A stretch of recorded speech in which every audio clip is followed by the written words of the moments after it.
वंदे मातरम। आज मैं आपके पास शिव गुरु चर्चा लेकर नहीं, अपना एक विचार लेकर आया हूँ, एक कहानी लेकर आया हूँ जो कहानी मैंने कहीं सुना, मुझको बहुत ही प्रेरक लगा, इसलिए मैं सोचा कि आपको भी ये कहानी मैं सुना देता हूँ। ये कहानी है एक जंगल की, जिस जंगल में आग लग जाता है और उस जंगल के जो जानवर हैं वो जानवर इधर उधर भागने लगते हैं। उसी भागने के क्रम में एक हिरनी भी थी जो गर्भवती थी और वो भी भागने लगी। वो उससे चला नहीं जा रहा था क्योंकि वो गर्भवती थी, कुछ ही दिनों में उसको बच्चे होने वाले थे, तो वो भागा नहीं जाता। फिर भी भागते भागते भागते भागते स्वयं के प्राणों से ज्यादा उसको अपने बच्चों को प्राणों की चिंता थी। भागते भागते एक नदी के पास पहुंची और नदी वो पार नहीं कर सकती थी, बहुत थक गई थी, तो वो एक किनारे में एक झाड़ी था, झाड़ी में वो छिप कर बैठ गई। बहुत ही निश्चिंत होगी, चलो मेरी जान बच गई, मेरे बच्चों की जान बच गई, बहुत खुशी हुई, परमात्मा को धन्यवाद दी और वो उसमें छिप कर बैठ गई। अचानक जो बरसात हो गई थी और बिजली चमक रही थी, तो बरसात थोड़ा शांत हो गया लेकिन बिजली चमक रही थी। और जब वो निश्चिंत होकर बैठ गए तो बैठने के बाद थोड़ी देर के बाद जब बिजली चमकी तो उसने देखा क्या कि सामने एक शिकारी है, वो बंदूक उसके तरफ निशाना लगा रहा है, निशाना लगाने का उपक्रम कर रहा है। बहुत डर गए और सोची कि आज तो मैं गई ही, मेरे बच्चे भी जन्म लेने से पहले मारे जाएंगे। और वो घूम गई डरकर, और घूमी जब डरकर तो पीछे क्या देखती है कि एक शेर है जो उसके तरफ ही देख रहा है। अब सोचिए, सामने शिकारी, पीछे शेर, उस हिरनी की क्या स्थिति हुई होगी। बहुत ही बेचैन और बहुत ही वो डर गए। इसी डरने के क्रम में उसने सोचा कि यहाँ से मैं भागती हूँ तो दाहिने तरफ जाऊंगी तो फिर जंगल है और वहाँ आग लगा हुआ है, बाएं तरफ मैं जाती हूँ तो वहाँ नदी है, नदी को मैं पार नहीं कर सकती, सामने शेर है, पीछे शिकारी है, अब मैं क्या करूँ। और जब आदमी सब जगह से थक जाता है ना, तो इंसान की प्रवृत्ति है कि जब वो थक जाता है तो वो हिरनी, ये तो एक काल्पनिक कहानी है, तो वो हिरनी वो परमात्मा को याद करने लगी और कहे कि हे परमात्मा, आप ही मेरा जान बचा सकते हैं।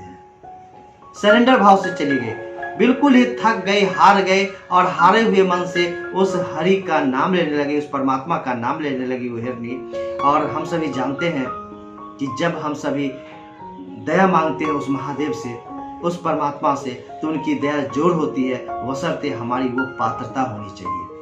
और हिरनी दया मांगते मांगते उस पात्रता पे पहुंची और अचानक उनकी दया आती है। और होता है ये कि उस शिकारी के आगे से एक परिंदा उड़ते हुए भागता है, जो उसके आंखों को टच करते जाता है, वो चोट लग जाती है और निशाना जो बना रहा था इस हिरनी पर, ट्रिगर पे उंगली था, वो उंगली दब जाता है और उसको झटका लगने के कारण निशाना चूक जाता है, वो ट्रिगर दब जाती है और वो गोली जाकर लगती है पीछे बैठे हुए किसको, तो शेर को। शेर को गोली लगता, शेर जोर से चिल्लाता है और उस चिल्लाने के आवाज से, भय से उस शिकारी को डर लग जाता है और शिकारी अपना आंख पकड़े हुए भाग जाता है और इधर शेर उसकी गोली से घायल होकर मर जाता है। ये हिरनी जब देखती है कि शिकारी भाग गया और ये शेर मर गया, इसके जान में जान आती है कि मैं तो बची ही, मेरे बच्चे जो जन्म लेने से पहले मरने वाले थे वो भी बच गए। और उस परमपिता परमेश्वर को बहुत बहुत धन्यवाद देती है कि हे परमात्मा, आपके कारण ही मेरे और मेरे बच्चों की जान बची। कहना मैं ये चाहता हूँ कि हम सभी भी उस परमात्मा को, उस शिव को, उस महादेव को, उस महागुरु को, चाहे आप जिस रूप में मानते हैं, उस रूप में उन्हें उनके करीब पहुंचने का प्रयास कीजिए, उनसे दया मांगिए, निश्चित रूप से दया होती है। और परेशानी किसके साथ नहीं है, सभी के साथ परेशानी है। जो पैसे वाले हैं उनके साथ परेशानी है, जो गरीब है उनके साथ परेशानी है, जो महलों में रहते हैं उसके साथ परेशानी है, जो झोपड़ी में रहते हैं उसके साथ परेशानी है। लेकिन जहाँ समस्या होती है ना, वही समाधान भी होता है। जहाँ समस्या होती है वही समाधान भी होता है, और समाधान उस परमपिता परमेश्वर की दया पर निर्भर है। इसलिए हम सभी हमेशा ध्यान रखें कि उस परमपिता परमेश्वर, परमात्मा, शिव, जो कह लीजिए, उसके दया के बिना कुछ भी संभव नहीं है। तो आइए हम सभी उस परमपिता परमेश्वर से दया मांगे कि हे शिव, आप हमारे गुरु हैं, मैं आपका शिष्य हूँ, आप मुझ पर दया कर दीजिए।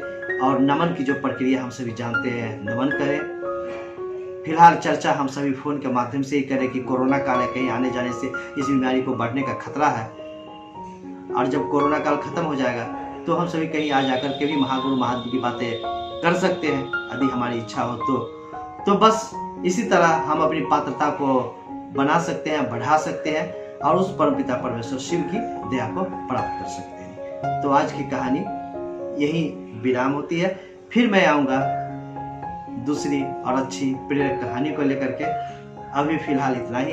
और हाँ, जाते जाते एक आपसे आग्रह है कि यदि मेरे इस चैनल पे आप बराबर आते हैं और सब्सक्राइब नहीं किए तो सब्सक्राइब कर दें, लाइक का बटन दबा दें और बेल आइकन का प्रेस करेंगे तो निश्चित रूप से आपको सबसे पहले मैं जो कुछ भी पोस्ट करूँगा वो आपको मिलेगा। तो इसी निवेदन के साथ आप सभी को प्रणाम। वंदे मातरम।